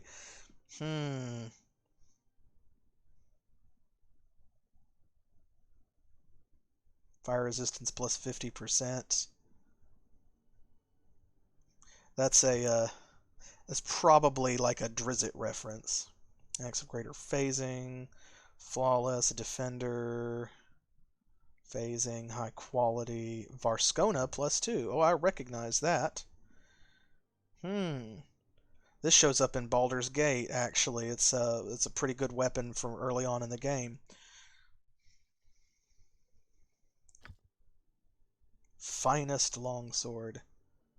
Hold fast arrows, arrows of ice, cloak of protection, traveler's robe, cold resistance, gauntlets of valor. Hey, now. Look at this. Immune to charm, domination, entanglement, hold, paralysis, sleep, and web. An extremely valuable magic item on its own, the Gauntlet of Valor is part of one of only 3 remaining power arms made by the elven archmages of Mithranor.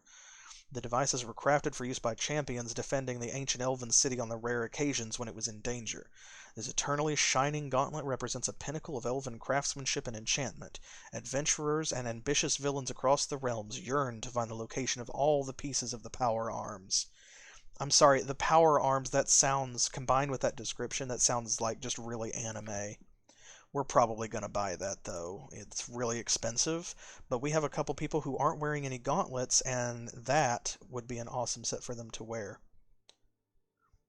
Plus, we have a bunch of stuff to sell, too. Let's see. Alright, well, let's go ahead and hand that over.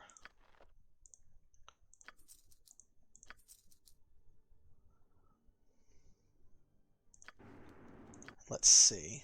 Who... There we go, Astrid. She doesn't have any, and Sana doesn't have any. And so we're going to give that to Sana because Astrid already has the helm that makes you immune to charm, and she has a ring of freedom. And this is basically one item that combines the two powers, like, plus a little bit. So, alright, now we need to talk to him again. Here we go. Let's see. What happened to your eyes? I came upon the seer and survived the meeting. My eyes did not. She caught me wandering the gloom frost, and when I saw her, 'twas like I'd been frozen, and I watched the last sight of me life as her dagger plucked out me eyes. Lord, why did she do that? She feared I'd go tell the rest of me clan that I'd seen her in the gloom frost. She didn't want me bringing any of me brothers here. Or anyone else. Okay. Well, we know that he doesn't, like, he's obviously not mad at her. Or if he is, he still cares more about her not being found after he crafted that door and, you know, told us that we'd answer to him if we heard her and all that other stuff, so that we're not going to say this one. But before we go back to his ultimate, like, masterwork, let's see if maybe he can make us a rose. Aye, perhaps I could. Why would you want such a thing? Well, yeah, we know a man who searched for one. It'd be difficult, but a challenge, and I'll not duck a challenge. Hand me the small block of ice from the bench, and let your eyes guide me hands. Nice, one more side quest complete, yes. Okay. Oh, didn't know I had it in me. Here you are, then. How does it look to you? It'll do. I think he'd take anything that kind of looked like a flower. But no, there we go. Yeah, he's a master craftsman. It's got to be beautiful. Aye. So anything else you be wanting? Why are you in the gloom frost? We know this is the same tale again, of course. And so... let's see. What did you make? Here we go. Ha! Ye know not what ye say. If you were present, a pity you'd go into the making as well, and a strange thing that'd be. Better than ignoring the call until the time passes you by, or I'm willing to risk it if you are. Yeah, is it better than ignoring the call of the ice? Aye, well...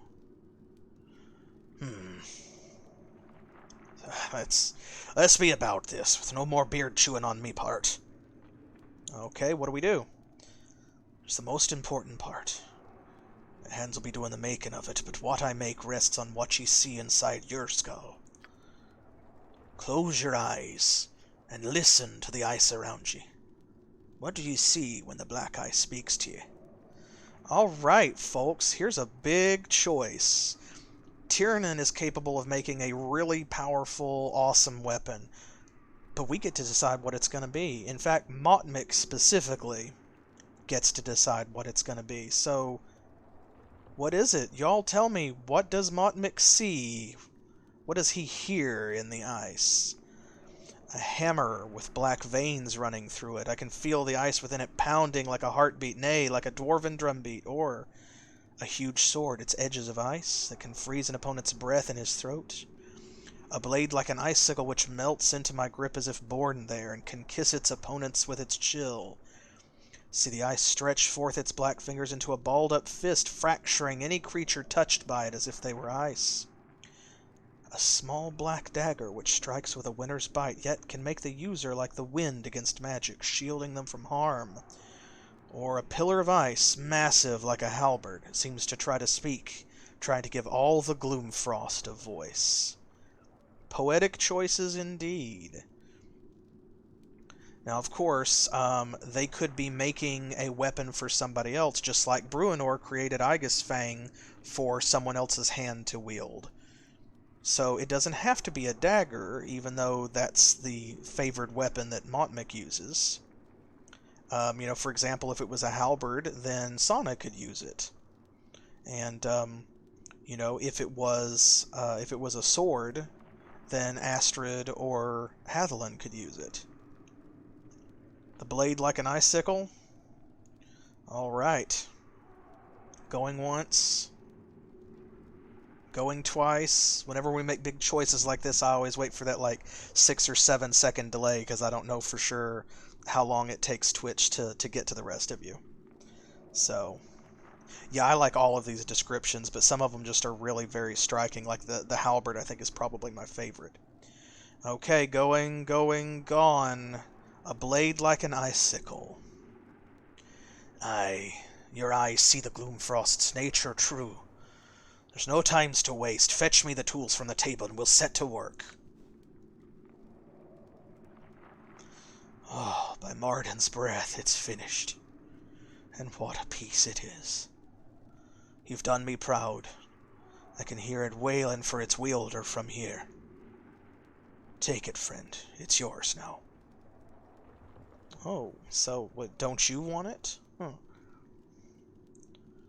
So it can lie in this god's forsaken glacier in the hands of a blind dwarf, too old to use it? Nay, take it. Okay. Use it with me good graces, friend. I might be catching some shut-eye soon. Working that ice mined the strength out of me. Alright, well, rest well. Okay. He aided Tiernan in creating his life's work, a weapon of ice. Let's see. Oh, there's his shield, too, which, of course, we better check this out. Tiernan's apparently awoken the enchantment that was hibernating within this shield, most likely due to the giant's fist that struck it. He's retraced the runes along the edges and redrawn the Denthelm symbol in its center. The shield seems brighter than it did before, lighter, and there's a slight vibration when it's held, as if it's humming to itself. Now it's AC3 physical damage resistance plus 10%, and you can spend a charge to increase armor class plus 2 and physical damage resistance by an additional 15% once a day for 17 rounds. Or you can eliminate fatigue on one creature. Amazing. Now it's an upgrade for Astrid. Excellent. Now she can keep this one because that's also still really good if we come across any other water elementals, but this is a much better shield to just wear it around, generally speaking. Okay. There's the Mirror of Black Ice. We'll hang on to that. The Ice Rose. Either a rose that's been turned into solid ice or a piece of ice that has been expertly crafted into the shape of a rose. Workmanship is so fine it's indistinguishable from a real flower. It was created by Tiernan, a blind dwarf. And here is the Singing Blade of Ionin plus 5. My goodness gracious, the dwarven smith Tiernan has soothed this blade. Apparently he was the one who forged it in the first place. His skills have awoken some of the blade's original powers that had been drained when it was used to slay a Keishara. So, fire and cold resistance plus 30, maximum hit points plus 10 within a dragon's flight of Denishare. Cure critical wounds 3 times per day, and strength plus 3 once per day. Wow. Let's see, and who was using... Okay, yeah. That's, that's Hatheland's main weapon, so... There we go. We should give that back to him. Man, so he got an upgrade as well. And finally, the Ice Blade. Kiss of the Gloomfrost. This weapon was fashioned by your hands, everybody. Yes. Oh, yeah, within a dragon's flight. Yeah, I think that's kind of cool. So the further you get away from Denishare, you know, it gets less powerful. So, yeah, guided by the dwarf Tiernan, forged from ice, taken from the walls of the Gloomfrost, this blade has taken some of the glacier and some of your strength into it, creating a formidable weapon. Though made of ice, the weapon is only slightly cold to the touch and does not melt, even when exposed to the hottest flames. Cold and fire resistance 10%, 5% chance of 2d6 cold damage. I still hate that, instead of just plus cold damage. Storm Shell once per day, which is fire, cold, and electrical resistance plus 50% for 1 turn. And it's a +4 longsword. Well, well, Hatheland has been wielding the Singing Blade, so I guess this goes to Astrid. Longsword of Action +4. It's slashing resistance 15%, AC +1, and an extra attack per round. Man, that's a hard decision, but this one is really good. Plus, of course, like this one is +4. They're both +4. Speed factor, force. Ooh, so this one... Actually, I feel a lot better about that speed factor 1. So this one's faster anyway, so even though we're technically losing an attack, this sword is way faster. So, yeah, and with this shield giving her physical damage resistance plus 10%, it doesn't really make a whole lot of difference that she is losing this 15% slashing resistance. And then the AC +1, I mean, her AC is already really good anyway. So she's actually only losing 1 AC. There we go. Plus, we made this sword, right? Like, this is Tiernan's masterwork. So we've got to use it. We've got to wield it. What? Oh, I'm sorry. You said, what, putting this in Hatheland's offhand? No, his offhand weapon is the axe. So, we could put it here so that he could swap between them, I suppose. But then it wouldn't get used very often because he's using the Blade of Ionin, so this way they all get used. Okay. Phew-wee. Well, folks, my goodness gracious, and Hatheland leveled up too, so we've got to deal with that real quick. Wowee. Tiernan is a really cool character, and he's a great encounter. I love that. Oh, 5th level spells. Wowzers. Let's give him... Insect Plague is pretty good. Let's give him a Mass Cure Light Wounds. That's a great spell. So, alrighty. Man, we've done a lot. So, we have a bunch of weapon and armor upgrades. We've come a long distance. Man... We've just accomplished quite a bit, and there are a bunch of side quests, of course, that are waiting to be addressed when we get back as well. But I think that for now, that's where we're going to leave it for episode 18 of Icewind Dale, Heart of Winter. There's a lot more left to this, and then when we get back to Lonelywood, the work continues. So... thank you for being here, and I hope that you will join me again next Saturday at 7 p.m. Eastern Standard Time. That is New York and Miami time here in the U.S. In the meantime, if you didn't manage to catch the whole stream or couldn't make the stream, of course, check this video out on YouTube when I upload it over there. And be sure to follow me on Pillow Fort, Facebook, and Twitter, as well as here on Twitch and over on YouTube, so that way you don't miss any updates, you'll get any news about anything else that's going on, and I will catch y'all next time. Thank you as always for being here, for being part of the party. The adventure only happens because you're here with me. So, as always, thanks for playing.